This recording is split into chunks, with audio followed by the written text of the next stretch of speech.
Uttarkashi Silkyara tunnel rescue operation की 14वीं रात। लगातार न्यूज नेशन आप तक पल पल की खबर दिखा रहा है कि आखिर कब होगा पूरा ये रेस्क्यू मिशन। अब तक की अपडेट क्या है? दरअसल 12 तारीख की सुबह सुबह एक जो टनल है जिसका नाम सिलकियारा है, इसमें अचानक कुछ होता है गड़बड़ी और भरभरा के तमाम जो अंदर का मलबा है वो एक जगह गिर जाता है और करीब ये मलबा 53 मीटर में फैल जाता है। उस 11 तारीख की रात को जब शिफ्ट चेंज होती है तो बाकायदा 41 मजदूर अंदर जाते हैं रात में 8 बजे और अपनी ड्यूटी करने लगते हैं। उनको जरा भी अंदाजा नहीं होता कि आगे क्या होने वाला है। यही वो टनल है जो बीते 14 दिन से या 14 रात से इसी तरीके से सुर्खियों में बनी हुई है, क्योंकि इसके अंदर 41 जिंदगियां अभी भी मौजूद हैं जिनको निकालने के लिए बड़ी जद्दोजहद चल रही है। आखिर क्या क्या हुआ है अब तक? दरअसल कई तरह के प्लान बनाए गए हैं। सबसे पहला और सटीक प्लान जो है वो है हॉरिजॉन्टल ड्रिलिंग, जिसके जरिए एक 900 mm 800 mm का पाइप डाल करके उनको निकालने का प्लान था। लेकिन ये प्लान करीब 3 बार फेल हुआ है और 3 बार जब लगभग वो पाइप पहुंचने वाला होता है तब खबर ये आती है कि पाइप पहुंच नहीं पाया है अंदर, क्योंकि ड्रिलिंग जो है वो फेल हो गई है। जो auger machine, American auger machine जो मंगाई गई वो लगातार ड्रिलिंग का काम तो कर रही है, लेकिन अंदर बहुत सारे ऑब्स्टिकल या कहें बहुत सारे अवरोधक जो हैं वो मिल जाते हैं, जिसमें आयरन रॉड से लेकर के तमाम ऐसे जाल जो कि मोटे मोटे लोहे से बने हैं वो रास्ते में मिल जाते हैं। इस वजह से ऑगर मशीन के ब्लेड को भयंकर नुकसान पहुंचता है।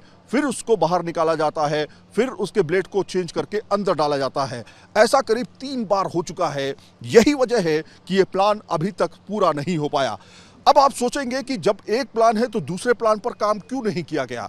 दरअसल ये सबसे सुरक्षित और सटीक प्लान माना जाता है अभी तक माना गया कि ये जो ऑगर मशीन से पाइप को इंसर्ट करने का प्लान है और ड्रिलिंग करने का प्लान है, ये अब तक का सबसे सटीक प्लान माना गया। यही वजह थी कि सबसे ज़्यादा फोकस इसके ऊपर था।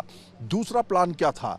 दरअसल दूसरा प्लान जो था, जो बड़ा प्लान था, वो ये था कि ऊपर से, यानी कि ये जो आप पहाड़ देख रहे हैं, हालांकि अंधेरे में इतना दिखाई नहीं देगा, लेकिन जो पहाड़ है, इस पहाड़ पे जो रोशनी है, दरअसल ये पूरा पहाड़, इसके पहाड़ के ऊपर से जाकर के वर्टिकल ड्रिल करके उस पोजीशन तक पहुंचना जहां पर मजदूर फंसे हुए हैं, वहां तक पहुंच करके उन मजदूरों को ऊपर खींच लेना, ये एक प्लान का हिस्सा था। लेकिन वो प्लान इसलिए शुरू नहीं किया गया क्योंकि माना गया कि इस टनल के अंदर जो है वो बाकायदा उसे जो हॉरिजॉन्टल ड्रिलिंग का सिस्टम है, जो पाइप के जरिए अंदर पहुंचने की तैयारी है, वो उसे पूरा कर लिया जाएगा।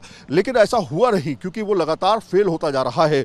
अभी की पोजीशन ये है कि करीब 48 से 49 मीटर पाइप जो है वो अंदर पहुंच गया। लेकिन बीती रात, इससे पहले की जो रात थी, वो बहुत ही कष्टदायक गुजरी। वजह ये कि लग रहा था कि उस रात जो है मजदूरों को बाहर निकाल लिया जाएगा, उस शाम मजदूरों को बाहर निकाल लिया जाएगा, लेकिन ऐसा हुआ नहीं। इसके पीछे का कारण ये था कि बाकायदा उस ड्रिलिंग मशीन को ही नुकसान नहीं पहुंचा, बल्कि उस पाइप को भी नुकसान पहुंचा। इसके पीछे का कारण था वो लोहे का जाल जो रास्ते में मिला, लेकिन जीपीआर की मदद से पता चला था कि वो उस बीच में 5 मीटर के दायरे में कुछ भी नहीं मिलने वाला, बल्कि एक बड़ा जाल वहां पर मौजूद था। जीपीआर सिस्टम कहा जा रहा है कि फेल हो गया। जीपीआर सिस्टम मतलब ग्राउंड पेनिट्रेटिंग रडार जो है वो पूरी तरीके से फेल हो गया और इसी वजह से बड़ा नुकसान हुआ। ना सिर्फ अमेरिकन ऑगर मशीन जिसके ब्लेड्स को नुकसान पहुंचा, बल्कि पाइप को भी बताया जा रहा है नुकसान पहुंचा।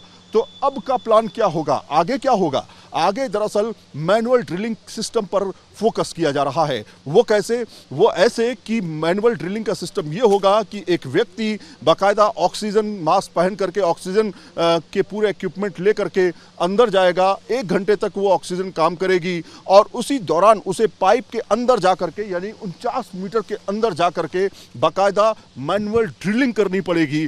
जो मलबे को है उसे हटाना पड़ेगा। जितना मलबा वो हटाएगा उतना पाइप जो है अमेरिकन ऑगर मशीन उसे ढकेलेगी और ऐसे करते करते जो बचा हुआ हिस्सा है, खासतौर पे अगर हम कहें कि करीब 8 मीटर का हिस्सा है, उसमें से 5 मीटर अगर वो पुश कर देती है मशीन और मैनुअल ड्रिलिंग हो जाती है, तो आप ये समझ सकते हैं कि ये मिशन पूरी तरीके से कंप्लीट कर लिया जाएगा। और इसमें लंबा वक्त लग सकता है क्योंकि अंदर बहुत सारी दिक्कतें हैं। माना जा रहा है कि लोहे की बीम या लोहे के जाल या फिर लोहे की रॉड, इस तरह की तमाम चीज़ें आपको मिल सकती हैं। उसे गैस कटर से काटना होगा, फिर बाहर निकलना होगा, फिर ड्रिलिंग करने के लिए दूसरे व्यक्ति को भेजना पड़ेगा। इस तरह की तमाम चीज़ें होंगी, इसमें टाइम टेकन है और ये भी बताया जा रहा है कि इसमें 1 हफ्ते तक लग सकता है। तो जाहिर तौर पर तमाम ऑप्शंस ओपन कर दिए गए हैं। माना जा रहा है कि 5 विकल्प जो है उसको खोल दिया गया है। इसके पार अगर हम कहें तो इस दूसरे छोर पर भी वहाँ पर भी जो करीब आपको बताएं कि 483 मीटर का जो एरिया है उसमें भी लगातार ड्रिलिंग करके अंदर पहुँचने की कोशिश है, लेकिन वो बहुत लंबा प्रोसेस है, उसमें महीने भर लग सकता है। इसलिए सबसे बेहतर ऑप्शन जो है वो हॉरिजेंटल ड्रिलिंग, जिसमें पाइप के जरिए अब आने वाले समय में यानी कल से मैनुअल ड्रिलिंग किया जाएगा, वही एक सबसे बेहतर विकल्प माना जा रहा है। तो लगातार उत्तरकाशी की सिलक्यारा टनल में 41 जिंदगियों को बचाने की जद्दोजहद जारी है। देखना यह होगा कि ऑपरेशन कब तक सफल हो पाता है।